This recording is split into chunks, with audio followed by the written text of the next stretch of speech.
ज्योतिष दीप चैनल के माध्यम से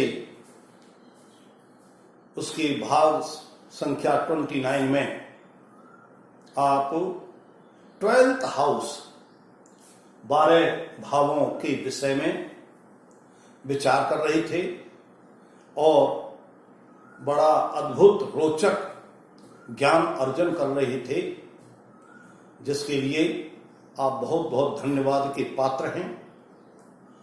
इसी ब्रह्म विद्या के ज्ञान प्राप्त करने में प्रत्येक दैवज्ञ को सबसे पहले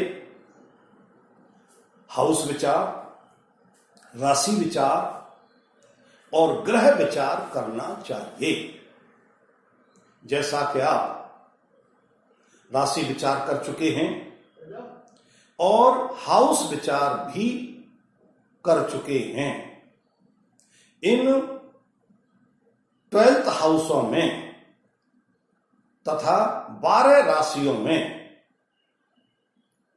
कोई न कोई ग्रह या राशि का स्वामी कहीं न कहीं स्थित मिलता है। हमारे ज्योतिष के देवज्ञों ने 12 राशि निश्चित की हैं, जिनका अध्ययन आप कर चुके हैं। इसी प्रकार से 12th हाउस भी निश्चित हैं, जिनका मनन और विचार आप कर रहे हैं, कर चुके हैं। इसी प्रकार से 9 ग्रह निश्चित हैं। अन्य 3 ग्रहों का अभी अनुसंधान चल रहा है, जिनका अभी दैनिक जीवन में उपयोग नहीं किया जा रहा है। इन 9 ग्रहों में सबसे पहला ग्रह सूर्य देव हैं।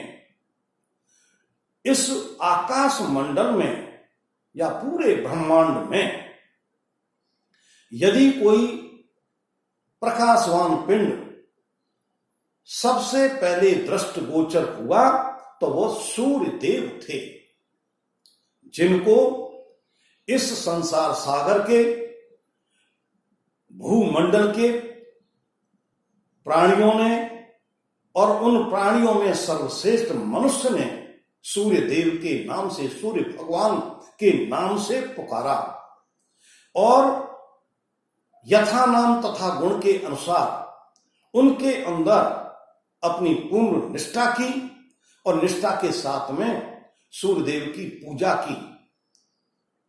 और वही सूर्यदेव उनके जीवन काल में अनेक प्रभाव से प्रभाव डालते हैं, जिनका अनुभव प्रत्येक जातक या प्राणी अनुभव करता है।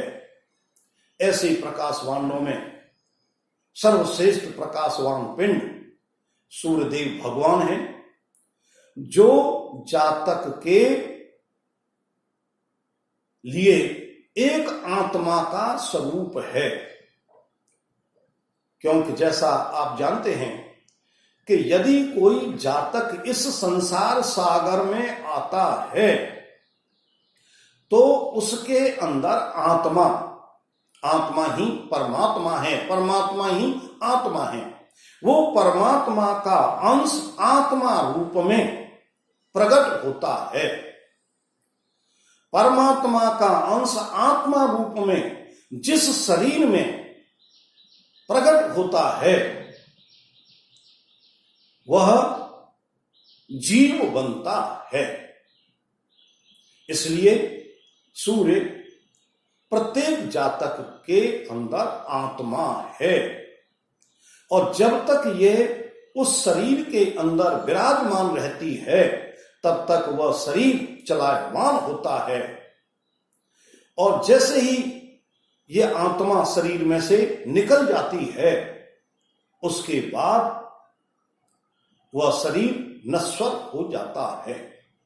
इसलिए सूर्य आत्मा है, सूर्य प्रकाश है, सूर्य ज्ञान है, सूर्य चराचर संसार में चराचर कार्य कराने वाला है। सूर्य हमारे दैनिक जीवन में अनेक प्रकार की गतिविधियों को संपन्न कराने वाला है। इसी सूर्य का हम विश्लेषण ज्योतिष शास्त्र में 12 राशियों के साथ और 12 हाउस के साथ, 12th हाउस के साथ करते हैं और उनसे ज्ञान प्राप्त करते हैं। जब परमात्मा रूपी आत्मा किसी भी जीव में प्रवेश करती है तो उसको एक शरीर की आवश्यकता होती है, और जब वो किसी शरीर में प्रवेश करती है तो शरीर का कारक, शरीर का सूचक ज्योतिष विद्या में मंगल है। और मंगल जो है उस आत्मा को स्वीकार करके शरीर की वृद्धि करता है, और जब शरीर की वृद्धि करता है तो वही शरीर धीरे धीरे उत्तरोत्तर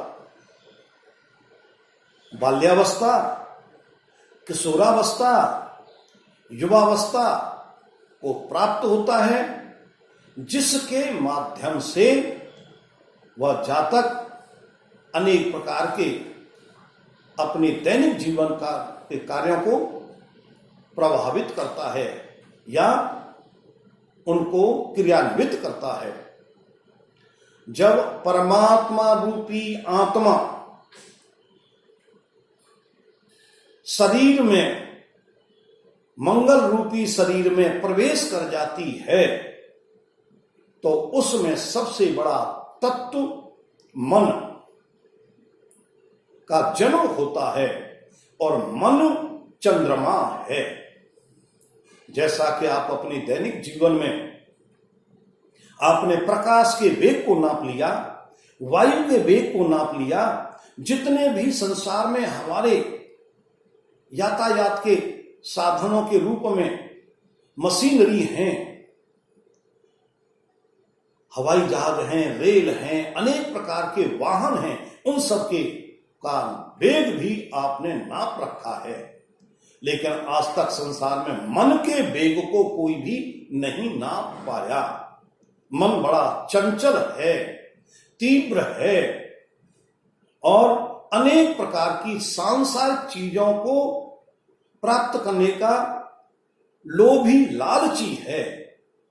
इसलिए पहला प्रकाशवान पिंड सूर्य, उसके बाद में दूसरा प्रकाशवान मन रूपी चंद्रमा, तीसरा प्रकाशवान पिंड मंगल। और इन तीनों ग्रहों के विषय में आप दैनिक जीवन में देखते हैं कि कितना हमको ज्ञान प्राप्त होता है।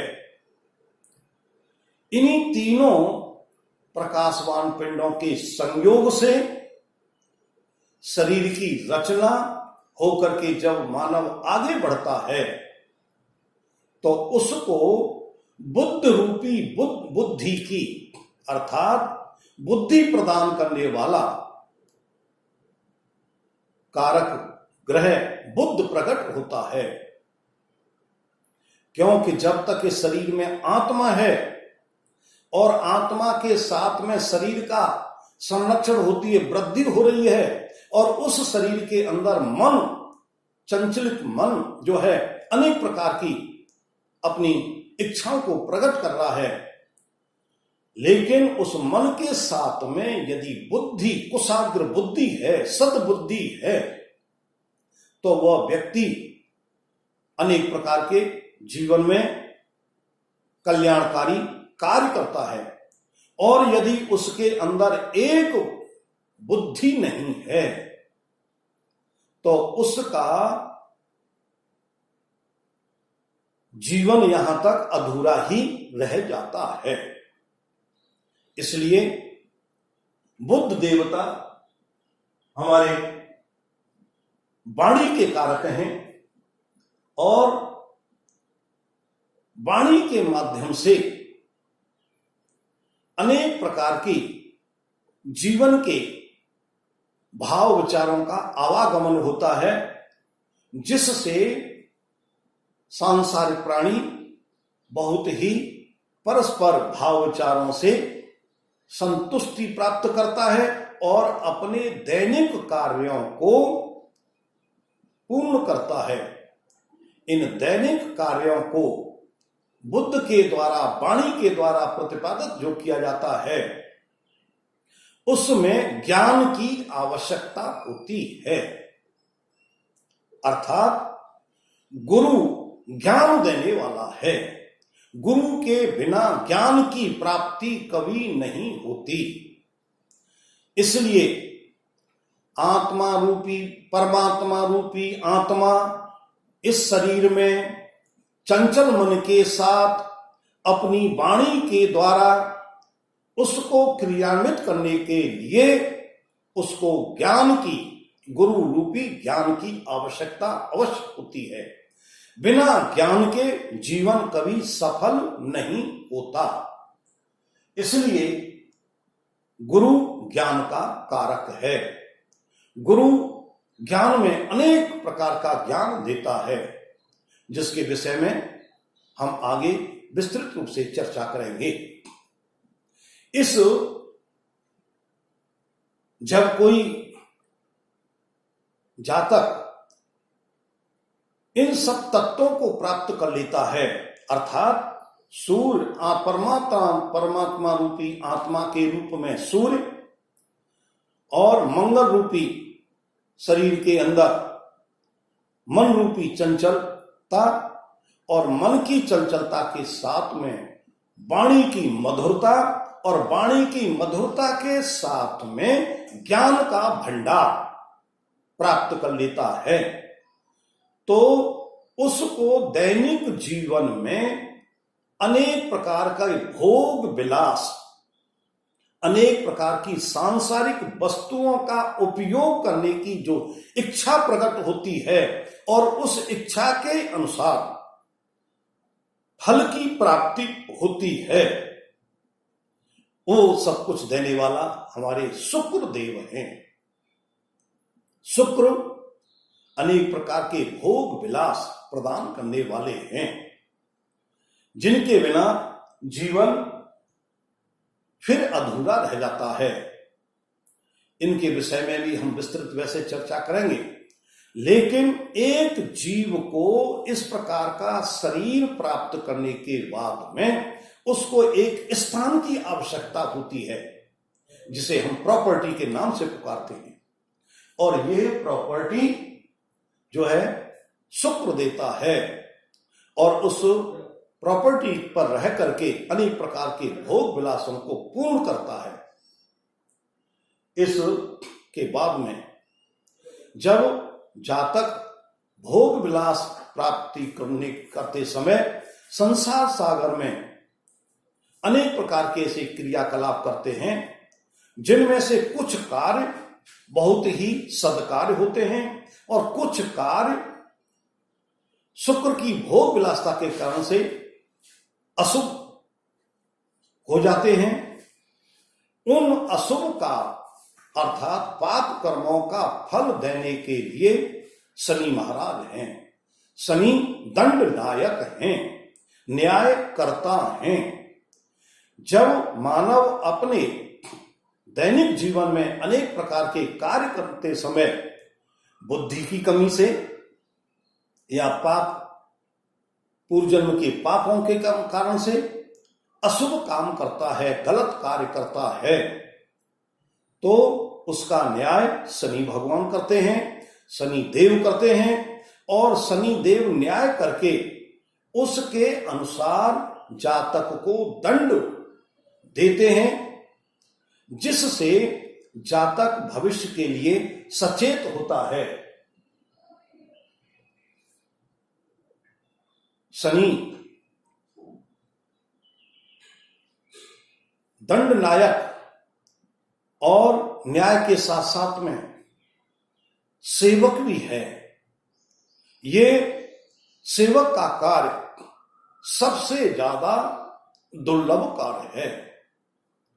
इसका भी विचार हम जातक के जीवन में शनि के माध्यम से करते हैं। इसके पश्चात राहु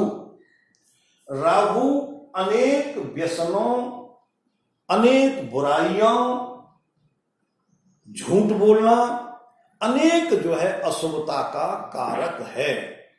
जैसा कि आप जानते हैं कि राहु ने देवताओं को धोखा दे करके अपने वेश को बदल करके अमृत पान कर लिया, तो ऐसा जातक, राहु प्रधान जातक भी अपने जीवन में अनर्गल असत्य बोलता है, झूठ बोलता है, दूसरों को धोखा देता है और दूसरों को व्यर्थ की पीड़ा देता है। जीवन के दो तत्व ऐसे हैं, सत्य और असत्य।